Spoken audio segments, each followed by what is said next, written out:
Hi guys! At samahan niyo po ako muli. Tayo ay magluluto ng pansit bihon. Yes! At dala po yan ng aking nanay-nanayan, si Mami Tess. Yan. Hello po Mami Tess. Shoutout po sa inyo. And yan nga po, lagay na po natin ang ating nilaga na manok at pinaghimay-himay. And sunod na nga po natin ilagay ang ating mga gulay na carrots, beans, at kung kayo po ay ano pa ba yun? Wala na ba? Yan siya guys. So yun, nilagay na po natin at isama na rin po natin yung ating sabaw na pinagkuluan dun sa ating manok. And yan, maglalagay po tayo ng 2 Knorr cubes. Yan siya guys. And halo-halo.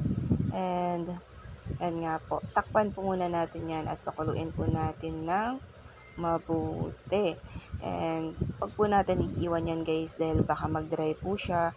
Pag kumukulo po ay haluin natin ng haluin at yan po, nilagay na po natin ang ating pansit bihon at haluin po muna natin ng mabuti bago po natin ito'y takpan muli. Yan siya guys. At yan nga po, naglagay na rin po ako dyan ng toyo. Yan siya guys. Hindi pa po ako naglagay dyan ng patis dahil po dun sa ating pinakuluan ng manok kanina ay may patis na po siya dahil yung manok natin kanina ay pinakuluan po natin sa tubig na may patis at konting pampalasa. Kaya sa part nitong nating nilagay yung pinakuluan sa ating manok ay hindi na po tayo naglagay ng patis. Yan siya guys. So nilagay na nga po natin ang ating gulay na repolyo and celery. Haluin lang po natin ng haluin ng mabuti. And pag na-convine na po lahat ng ating pansit bihon at ang ating mga gulay, ay takpan po muna natin ito para po maluto po ng maayos ang ating pansit bihon at wag na wag po natin iiwanan guys. Yan guys, kung inyo pong napapansin ay nag-add po ako ng toyo dyan dahil di baling mag-a-add po ako palagi ng toyo, wag lang po susobra sa alat. Yan siya guys, yan po yung aking na-experience sa aking pagluluto. Di baling matabang po ang ating nailuluto, wag lang po sobra sa alat dahil kapag ito po ay matabang, maa-adjust pa po natin ang kanyang panlasa. Pero pag ito po ay sumobra sa alat, mahirap na po natin i-adjust at makuha natin yung perfect na lasa ng ating kukunin. And dyan sa part na yan guys, so tinikman po natin ang kanyang pansit bihon.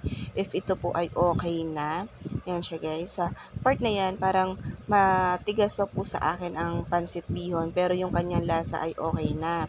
Kaya lang, ano lang po, parang sa panlasa niya ay may konting kulang pa po siya sa akin dahil hindi nga po tayo naglagay ng patis at nag-add lang po ako dyan ng toyo again. Yes, di baling mag-add po tayo ng toyo para po yung ating pansit ay hindi naman po siya maputla. And dyan na nga po, naglagay na nga rin po ako dyan ng ating, ano ba tawag dito? Paminta. Yan, nakalimutan pa. Hindi, yan siya guys. So, yan, paminta na mapino. Yan. Naglagay po tayo na halo-halo ng mabuti para pong ating paminta na mapino ay hindi po mamuo sa isang part lang po ng ating pansit bihon. And this is it. Luto na pong ating pansit bihon. Yan siya guys. And naway may natutunan po kayo sa aking mini vlog na ito sa aking pagluluto. And thank you for watching. Ingat!